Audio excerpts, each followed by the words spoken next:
Good day, everyone. Today, we were going to discuss the knife skills. Lesson objectives. At the end of the sessions, the students should be able to, number one, identify the different types of knives and parts. Number two, basic knife handling. Number three, show mastery on the different knives skills. So let's start.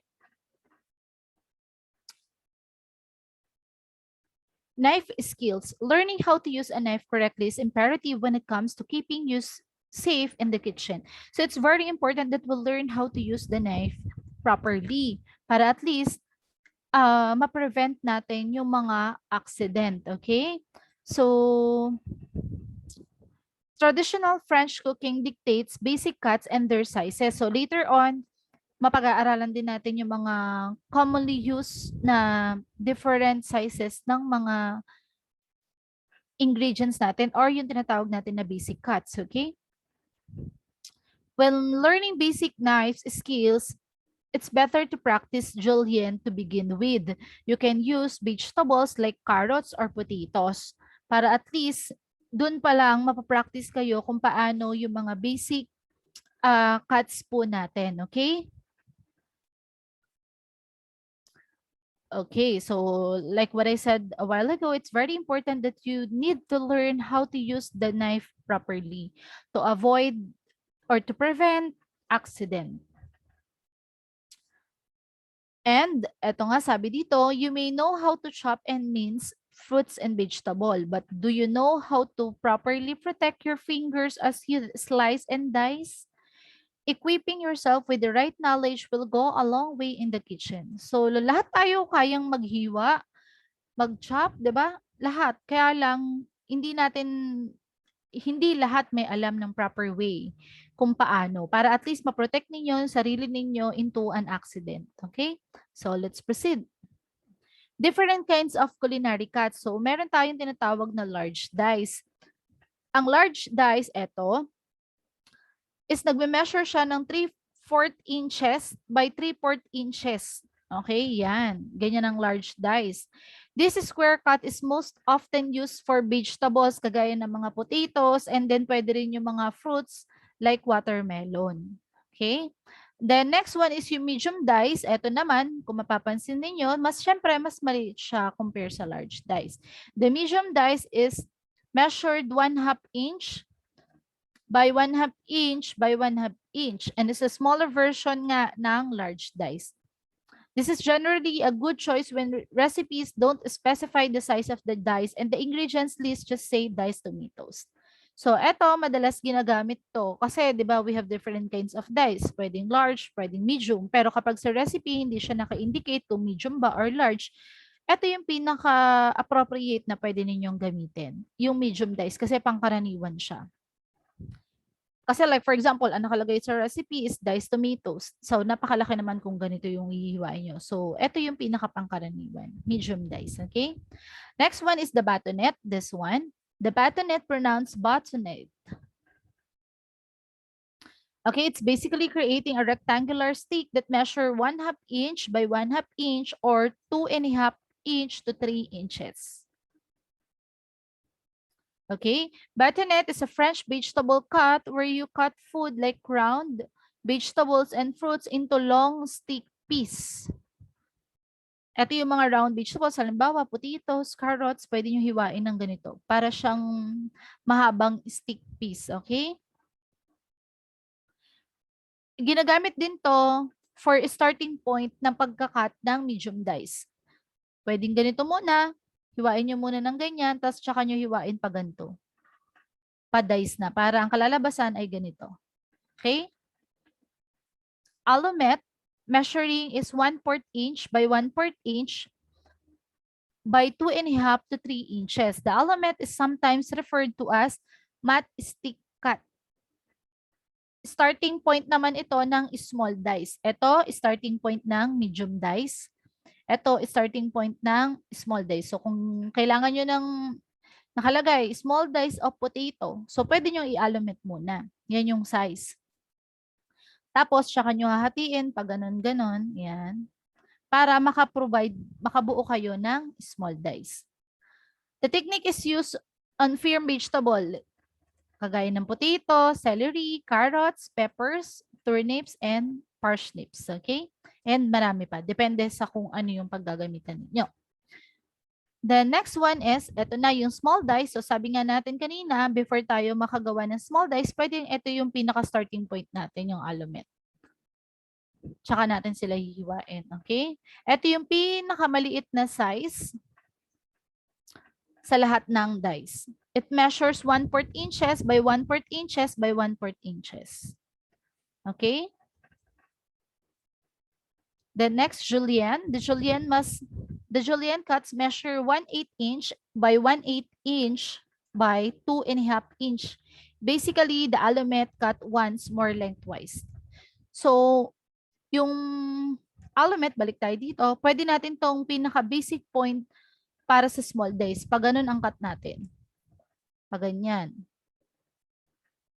Kapag ka naman julienne ang gagawin natin, ikakat naman natin yung alumet ng paganito.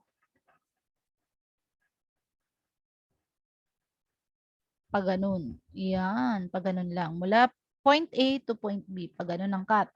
Para ganito ang kalalabasan yung julienne. Pa-lengthwise. Brunoise or brunoise is measurement nito is 1/8 inch by 1/8 inch by 1/8 inch. So, napakaliit na niya. Okay? Which make it the smallest of the dice cut. Mas maliit pa to sa small dice. So, siya na ang pinaka-kino-consider natin na pinakamaliit sa lahat ng size ng dice.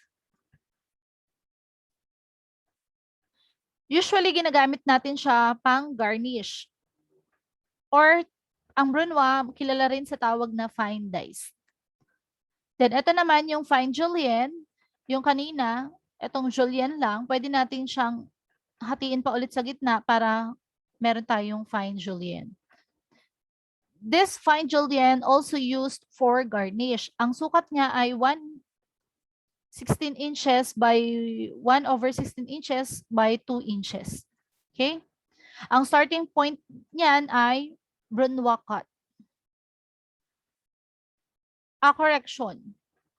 Ang starting point ng fine julienne ay julienne. This often used for garnishes din. Kagaya din siya ng brunoise, ginagamit din pang garnish. Then fine brunoise, the fine brunoise knife type measures is 1/16 inches by 1/16 inches by 1/16 inches. Also known as very fine dice. Ulit ha, si brunoise, kino-consider natin as fine dice. The smallest of the dice cuts. Then si fine brunoise, kino-consider natin siya or kilala siya sa pangalan din na very fine dice. At ito ang kanyang sukat. Pero di yun naman kailangan sukatin pa, di ba? Siyempre, ang liliit niyan para sukatin niyo pa. Kumbaga, ito yung pinaka-basis. So, yun yung example. At least you have an idea kung paano. Means, wala siyang specific na sukat. Smaller than a fine brunoise, the means is less precise since it's supposed to be finely cut.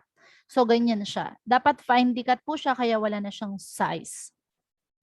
We most often mince garlic or other aromatic when we want the flavor to be distributed more throughout the dish. So, ginagawa natin to para at least yung flavor nung isang ingredients ay lalo pang lumasa doon sa dish na lulutuin natin. Madalas garlic o kaya yung mga aromatic aromatic leaves, pwede nating i-ganyan din. Dapat finely cut siya. Okay, next. Chiffonade, this cut is mainly used for vegetable leaves and fresh herbs, in particular like basil. The leaves are stuck, rolled, and then sliced perpendicularly, creating thin strip. Yan. So, para magkaroon siya ng maninipis na strips. So, madalas ginagamit natin to or ginagawa to sa pagkat ng mga vegetables. Okay. How to improve your knife skills? So, kailangan yung knife natin, importante na sharp po ang ating knife. Kasi nga, kapag mapurol siya, mas mabilis siyang dumudulas dun sa pagkain or sa ingredients na hihiwain ninyo, may posibilidad na tumama siya sa kamay ninyo. Then, dapat always work on a firm flat surface. Maayos dapat yung table ninyo, yung countertop. Hindi yung may bako-bako. Para at least, pagka naghiwa kayo, ay komportable kayo. Right grip on handling knife. Importante na ito, yung pinakahawakan ng knife ay maayos. Hindi yung etong pinaka-body ng knife ay natatanggal dun sa grip. So, mahirap din yun. Makaka-aksidente rin. So, lagi nyo yung tatandaan. Then, dapat hawakan nyo siya ng maayos para hindi po malalaglag yung kutsilyo. Learn the chopping techniques, which is eto yun, yung mga kanina, di ba? Before you start chopping away, it's best to understand the way that you can chop ingredients. Keep in mind that the back of your knife is where most of the force came from.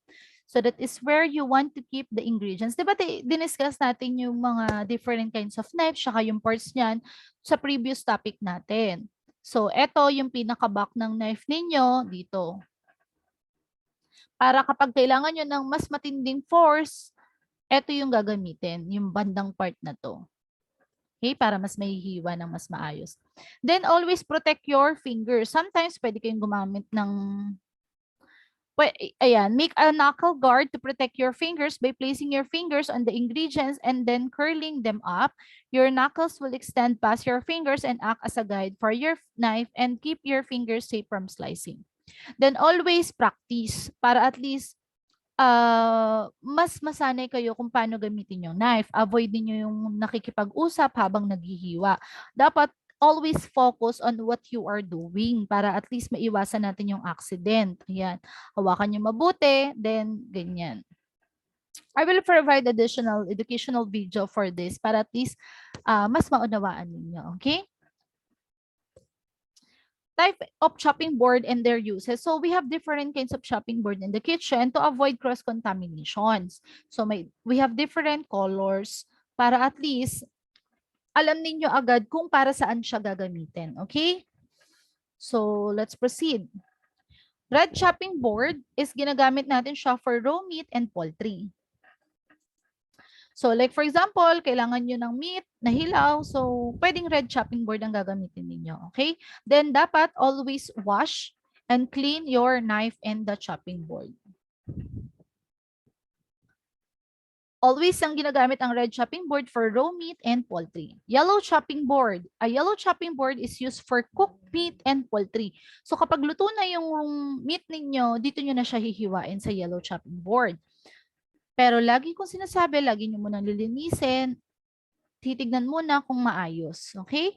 Para to avoid food poisoning and cross-contamination.